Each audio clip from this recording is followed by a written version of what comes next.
Nikoli nisem mislil, da bom lahko ne sam zapeljal v Ljudski vrt, ampak to z avtomobilom z ljubljansko registracijo.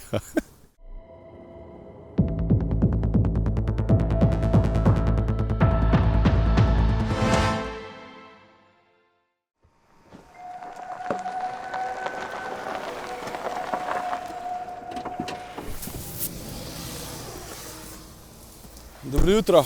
Veš kaj pravi Jure Gregorčič? Kdaj so gore najlepše? Takrat, ko se jih ali zgodaj zjutraj ali pa zvečer dotakne prvo oziroma zadnje sonce, pa ponovadi uporab še kakšne besede, kot so ognjeni zublji, vršaci, take, veš, ko so zanj značilne. V glavnem, mi smo v Kortini Dampeco, za nami je, že ne vem več, malo se že brišajo dnevi, pa smo še na začetku. Za nami je, koliko, 4-5 dni poti te naše misije Triglavski ledenik v Peking. In jaz bi ti rad povedal, kaj vse se je do zdaj ekipi, meni pa Toliju zgodilo. Zdaj pa nisem na to računal. Tale naša pot se je seveda kje pa drugje začela v Sloveniji. Dan pred uradnim odhodom sem šel nekam, kjer nisem bil še nikoli. Prvič v življenju je moja noga stopila v predsedniško palačo v Ljubljani. Tam so skupaj s Francijem Petkom segla v roke predsedniku Slovenije Borutu Pahorju. Tudi zato, ker je predsednik Slovenije na nek način uradni ambasador misije Triglavski ledenik v Peking, kar nam seveda ogromno pomeni.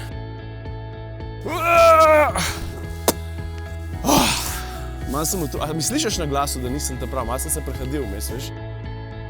Naslednji dan smo se ustavili pa za začetek zjutraj v prostorih OKS-a, Olimpijskega komiteja Slovenije, kjer smo se srečali s 7. silo oziroma z novinarji, kar je bilo super, zato ker sem dobil tudi par neprijetnih vprašanj.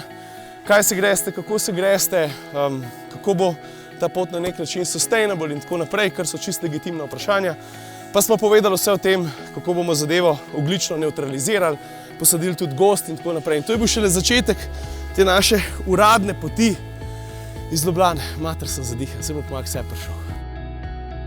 Zatem smo se usmerili pa na Štajersko.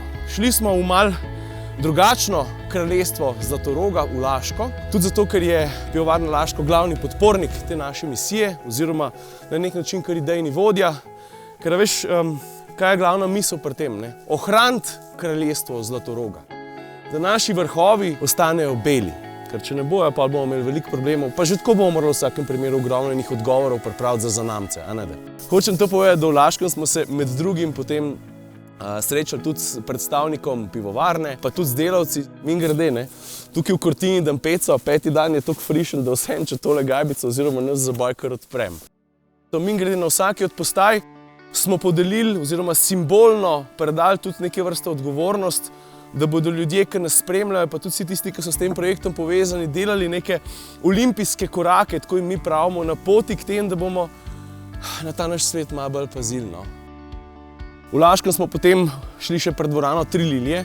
Čisto iskreno, po vseh teh stvarih, ki so se mi zgodile v zadnjih par dnevih, pa bom vse še povedal, je bil to meni skoraj najljubši moment, to pa zato, ker smo se srečali z otroci. Ker sem jim povedal, pa opisal pot, da naj si zapomnijo izraze malo kladivo, povedal, kje je Moskva in kam pravzaprav gremo, vse do Bajkalskega jezera, ki je mimogrede najgloblje jezero na svetu, pa so rekli, da bodo pol starši doma malo pogledali. Potem sem jim pa dal Tolija za pošlatati, pa sem rekel, vi veste, da je v tem trenutku Triglav v Laškem in to se verjetno nikoli več ne bo zgodilo. Skratka, zelo, zelo fajn moment.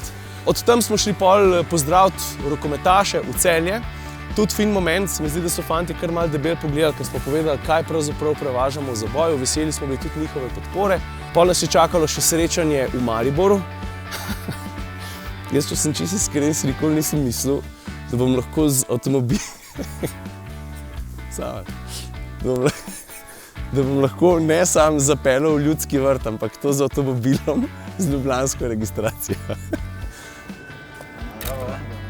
Počakali so nas predstavniki kluba, med drugim tudi trener, tudi njemu smo nekako, ne samo simbolno, ampak prav zares položili v roke Tolija, tisto blazinco, ki mimogrede diši po, kaj je tista vijolična rastlina? Kaj je že una, Marko, daj me ti spomni, no? A veš, dišava, lavender, kako je po slovensk? Sivka, Na pol se je pa čisto zares v petek zvečer, 17. začela naša pot najprej v Monako.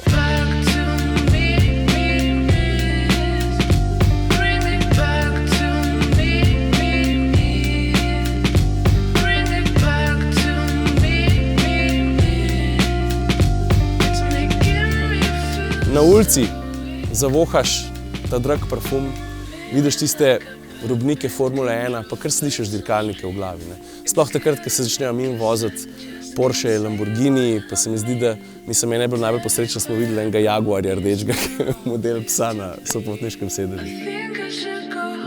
Imamo pa še enega zelo vidnega, pomembnega podpornika, to je pa princ Albert. On je pa pri MOK-u, Mednarodni olimpijski komite, predsednik sekcije odgovorne za trajnostni razvoj. In tudi to v tej misiji da se mi zdi en tak orang pečat.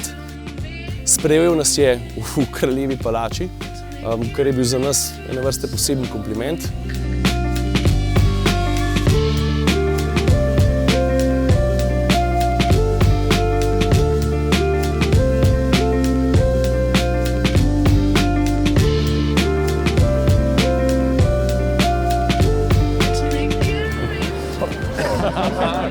Jaz sem zelo presenečen, da je o Toliju, o Triglavu, o Sloveniji in o celotnem projektu pravzaprav vedel zelo veliko.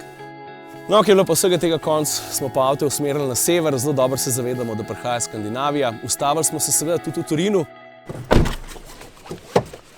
Gremo, naredili bomo en super drone shot. Jaz sem se že kar odločil, da bo super. Aha, kufer ni zaprt. Kufer je zaprt, zapravo gremo. Fuck, stari. Fuck.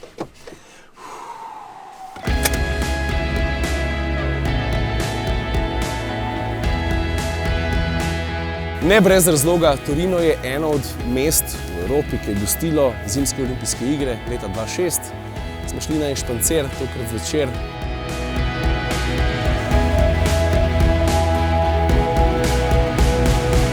Jaz upam, da ti je bil všeč tale sprehod čez ta prvi teden naših aktivnosti, naše misije. Toliju gre dobro, nam pa tudi cela ekipa je the best. Jaz se veselim nadaljevanja. Skandinavija, pol pa se veš, Rusija pa